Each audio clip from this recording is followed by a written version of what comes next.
Alright guys, welcome back to Jimmy Brown Fishing. Hope you enjoyed the video of catching the whiting out on St. Pete Beach. So now I'm going to do a short video on how to fillet those fish, at least the way I fillet fish. There's other ways of doing it. And also getting that fillet prepped for the vacuum sealer. So we're going to go through the process, and I hope you like this video. Be sure to subscribe, and let's get to cleaning.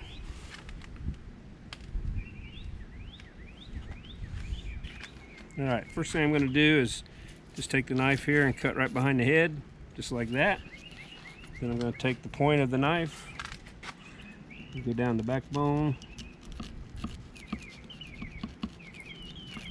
and then I'm going to take the tip of the blade and just run it along the rib cage until I'm at the end of the rib cage, and then I'm going to come through all the way to the tail, and then I just cut it completely off. And then you're going to carve out around the rib cage to finish taking this fillet off.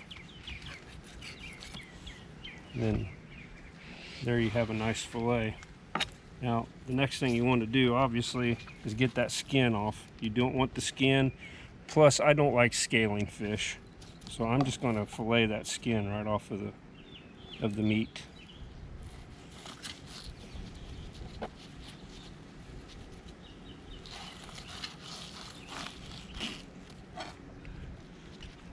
That's basically it. You've got a nice fillet ready to be prepped for the vacuum sealer.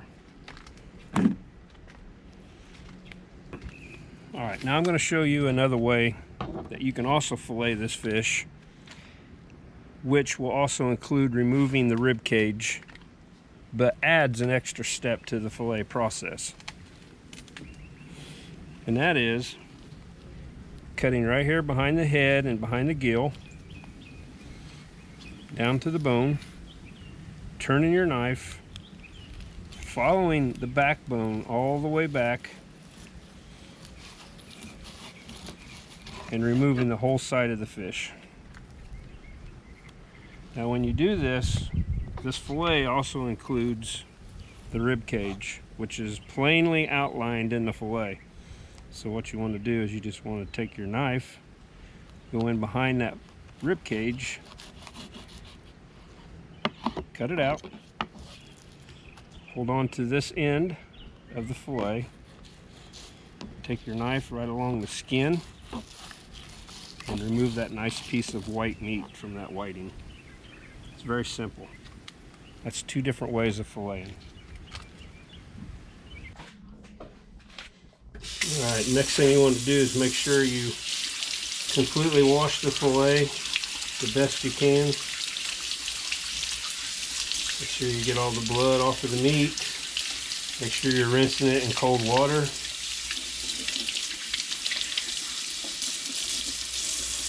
And as I'm rinsing it off, I'm also making sure there's no bones left in this fillet.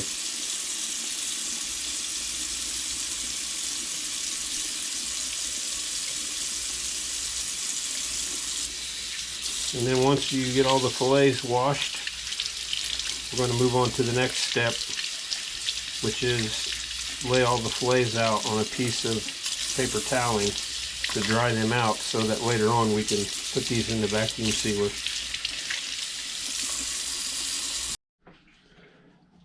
Once you have your fillets out on the paper towel and drying, I also like to take additional paper towel, set it over the top, usually 2 or 3 layers, and I'll probably let this set for about 15-20 minutes while it absorbs that moisture. Now, the reason you want to do this if you're vacuum sealing fish is because fish fillets do hold a lot of moisture, and if you start vacuuming the air out of the bag, you're going to draw that moisture up into the sealing unit. And if you do that, then you're not going to get a seal. That heater will not be able to penetrate all that moisture and apply those two pieces of plastic together. So I'm going to let this set for about 15 or 20 minutes, and I'll see you back in a second. Alright, once your fillets have had the right amount of time to get dry, You want to go ahead and place them in the vacuum seal bag. And usually the way I do it is I arrange the fillets just like this to try to keep the bag as flat as possible. That way it does sit in the freezer a lot better than if everything was in a big ball. Once that is complete, you set the bag into your sealer. Then you start the vacuum process.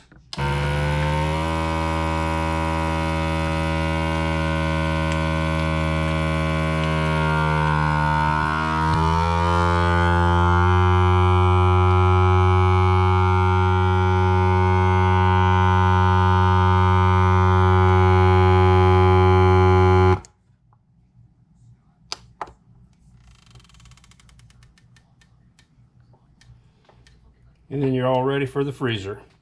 Hope you enjoyed this short video on how to clean whiting and how to prep them for the vacuum sealer. Until next time, make sure you subscribe to Jimmy Brown Fishing. Let's catch another one.